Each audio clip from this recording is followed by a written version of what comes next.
লালটু, কেমন আছিস বাবা? তোকে আজ বড্ড দেখতে ইচ্ছে করছে, কিন্তু কিভাবে দেখবো বল? তুই তো আছিস তোর ভালো থাকার শহরকে নিয়ে। আজ এমনই একটা দিনে তুই আমার কোল আলো করে এসেছিলিস। আমার মানিক, আমার বুকের ধন, আমার লালটু। বাবা, অনেক কথা তোকে বলতে ইচ্ছে করে, কিন্তু তোর কথা শোনার কি সময় হবে? তবুও বলি, শোন। এই অভাগী মায়ের অনেক না বলা কথা আছে। যখন তুই ছোট্ট ছিলি, তখন তোর হাসি মুখ দেখে আমার প্রাণ জুড়তো। যখন তুই প্রথমবার মা বলতে শিখেছিলিস, তখন তোর সেই মায়া ভরা ডাক আমার মা হাওয়াকে সার্থক করে তুলেছিল। তুই যখন বাইরে কোথাও যেতিস, পড়তে, খেলতে, ঘুরতে, আমি অপেক্ষা করতাম আমার ছোট্ট খোকা ঘরে ফিরবে। এমনি করে এক একটা বছর কাটলো, আর তুই বড় হলি। হঠাৎ একদিন এসে আমায় বললি, মা, আমি কলকাতা যাব। আমি বুঝলাম এতদিনের যে ভালোবাসা, মায়া, যে টানে তোকে নিজের কাছে রেখেছিলাম, তুই সেই সব মায়ের বাঁধন ছিঁড়ে পাড়ি দিতে চলেছিস তোর ভালো থাকার শহরে।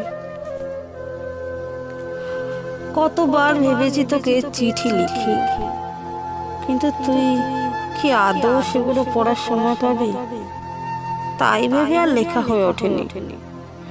আর যখন লিখছি, তখন শোন, তুই কলকাতায় যাওয়ার পর সারা বাড়িটা কেমন যেন নিঝুম হয়ে গেল বাবা।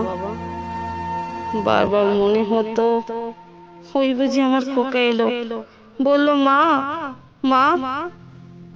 আর আমি তখন দরজার দিকে ছুটে যেতাম। কিন্তু কই খোকা, তুই এবারও জন্মদিনে এলি না। সকলের আড়ালে তোর কথা ভেবে কতই না চোখের জল ফেলেছি। মনে মনে ভেবেছি যে একদিন তুই ঠিক ফিরে আসবি আমার কাছে, আর বলবি, মা, এবার থেকে তোমার আঁচলে থাকবো। ভাবতে ভাবতে যখন আমার আয়ু শেষ হলো, চোখের সামনে তখন আমি দেখতে পেলাম আমার সেই ছোট্ট লালটুকে। ভগবানকে তখন প্রাণপণে আমি বলেছিলাম, হে ঈশ্বর, ধৈর্য ধরো, আমার খোকা আসবে, হয়তো আমার খোকা আসবে। তুই এলি বাবা, কিন্তু তোর মুখে শেষবারের মতো মা ডাক শোনার হলো না। তাই এই অভাগী মায়ের একটা ছোট্ট আবদার, পারলে এই আবদারটুকু রাখিস বাবা। পরের জন্মে আমার কোলে আসিস, আবারও আমার সন্তান হয়, আবারও আমায় মা বলে ডাকিস। তখন না হয় মন ভরে তোর মা ডাক শুনবো। ইতি তোর অভাগী মা।